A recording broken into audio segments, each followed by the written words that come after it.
마키아벨리 하면은 곤모술수, 부도덕한 정치 이런 이미지로 통용되잖아요. 저는 이 로마사 논고를 보면서 마키아벨리는 전혀 그런 사상가가 아니다라는 것을 확실하게 알게 되었습니다. 마키아벨리는 공화주의자입니다. 왕정이나 엘리트주의를 옹호하던 사람도 아니고요. 민주주의나 대중정치를 지지하는 그런 사람도 아니었습니다. 그런데 왜 공화주의자가 곤모술수, 부도덕한 정치 그런 것의 원흉처럼 알려지게 되었을까요? 일단 제가 이해한 마키아벨리의 공화주의는 이렇습니다. 이 세상은, 공화국은 기본적으로 귀족과 평민으로 나누어져 있다. 지금은 이제 신분 질서가 없는 그런 세상이기 때문에 귀족과 평민이라고 하면은 조금 이상하게 들릴 수는 있지만 현대적으로 말하면은 계급이죠. 가진 자와 못 가진 자, 부자와 가난한 자, 자본가와 노동자, 엘리트와 대중. 시대마다 그 명칭은 다를 수 있겠지만은 결국 본질은 하나입니다. 귀족과 평민. 가진 자와 못 가진 자로 나눠진 게 정치의 현실이다. 가진 자는 자기가 가진 것을 빼앗기지 않으려고, 빼앗길까봐 두려워하고, 가지지 못한 자는 새로 취득하고 싶어 한다.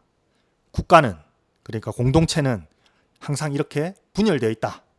이 분열이 모든 정치의 출발점이다. 이걸 어떤 정치적인 수사, 어떤 번지르르한 말로 포장하고 은폐하려고 한다고 해도 그 현실 자체는 부정할 수가 없다. 계급투쟁은 존재한다. 실제한다. 그런데 보통 사람들은 통합이 좋은 것이고 분열은 나쁜 것이라고 말하죠. 뭉치면 살고 흩어지면 죽는다. 국민이 분열하면 나라가 망한다. 통합적인 리더십이 필요하다. 이런 이야기들이 많죠. 다들 분열은 숨기고 싶어하고 마치 그런 것이 없다는 듯이 행동하고 말합니다. 마키아벨리는 공화국의 정치 현실이 귀족과 평민, 부자와 빈자의 계급투쟁이라는 데서 출발할 뿐만 아니라 더 나아가서 그러한 분열, 대립과 투쟁이 좋은 거라고까지 말합니다. 마키아벨리는 귀족과 평민의 분열과 대립이 공화국을 더 강대하게 만드는 원천이다. 이렇게 말합니다. 참 이게 무슨 회개한 소리인가. 마키아벨리는 그러한 이유가 인민이 정치에 참여함으로써 국가가 엄청난 활력을 얻기 때문이다 라고 말합니다. 인민이 주도적으로 참여해서 경제가 번영하게 되고 또 인민이 스스로 무장함에 따라서 군사력이 강대해진다. 극소수가 지배하고 있는 나라 그리고 대다수는 노예인 그런 나라와 모든 사람이 주인인 나라의 차이는 어마어마하겠죠. 마키아벨리는 이것을 간파하고 있었던 것입니다. 또 귀족과 평민이 서로 대립하면 일종의 세력 균형이 이루어져서 어느 한쪽으로 쏠림이 없어집니다. 귀족파든 평민파든 자기한테 유리한 쪽으로 국가를 장악하는 게 아니라 공화국 자체의 생존과 번영을 위해서 결정하게 된다는 것입니다. 물론 이것은 이제 저절로 되는 것은 아닙니다. 훌륭한 법과 제도가 있어야 하고 무엇보다 사람들이 부패하지 않고 건강한 상태여야 한다고 합니다. 마키아벨리는 로마 공화정이 바로 그러한 훌륭한 정치, 훌륭한 국가의 최고의 모범이다 이렇게 말합니다. 로마사 논고는 왜 과거 로마가 그렇게 성장했고 또 강력했고 또 유능했는지를 말하고 왜 지금의 이탈리아, 그러니까 이제 16세기 이탈리아죠.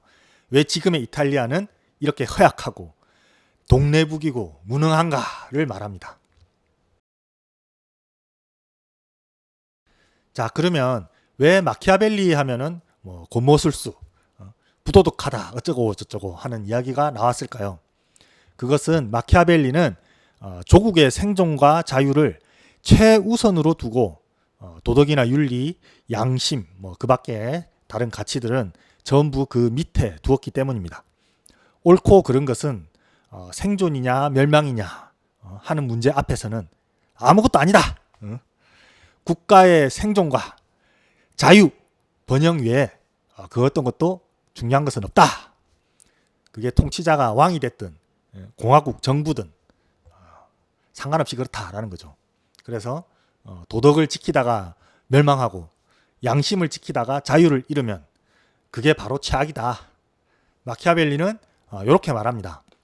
절대적으로 자기 조국의 안전이 걸린 문제일 때 정당한 것인지 정당하지 않은 것인지 자비로운 것인지 잔혹한 것인지 칭찬받을 가치가 있는 것인지 치욕스러운 것인지는 전적으로 고려할 필요가 없기 때문이다.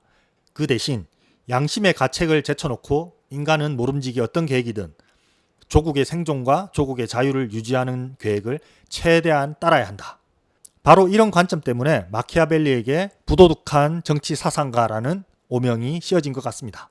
하지만 도덕과 윤리에서 정치를 분리시켰다는 의미에서 굉장히 혁명적인 사상이라고 할 수 있죠. 그래서 마키아벨리를 근대 현실주의 정치의 시초라고 이야기하는 것이고요. 그러면 마지막으로 이런 질문이 있을 수 있습니다. 딱 까놓고 이야기해보자. 마키아벨리는 인민의 편이냐 아니면 귀족의 편이냐? 그런 질문이 있을 수 있겠죠. 그 점에서 좌파와 우파는 모두 경쟁적으로 마키아벨리를 전유하려고 하는 측면이 있습니다. 로마사 농고의 어떤 부분을 보면은 이 양반이 이 인민을 상당히 사랑하는구나 이런 생각이 들면서도 또 다른 한편으로 귀족의 어떤 부분을 상당히 존중한다 이런 생각도 듭니다. 제 생각에는 마키아벨리의 궁극적인 생각은 공화정의 생존과 자유, 번영 자체에 있지 어느 한쪽이 인민이나 귀족이 잘 되는 것에는 별로 관심이 없는 것 같아요. 국가는 귀족과 인민이 공동으로 타고 있는 배와 같고 어느 한쪽이 그 배를 좌지우지하는 순간 배는 침몰한다. 중요한 것은 배가 폭풍우를 견뎌가면서 지속적으로 항해를 하고 영광스러운 목적지에 닿는 거다.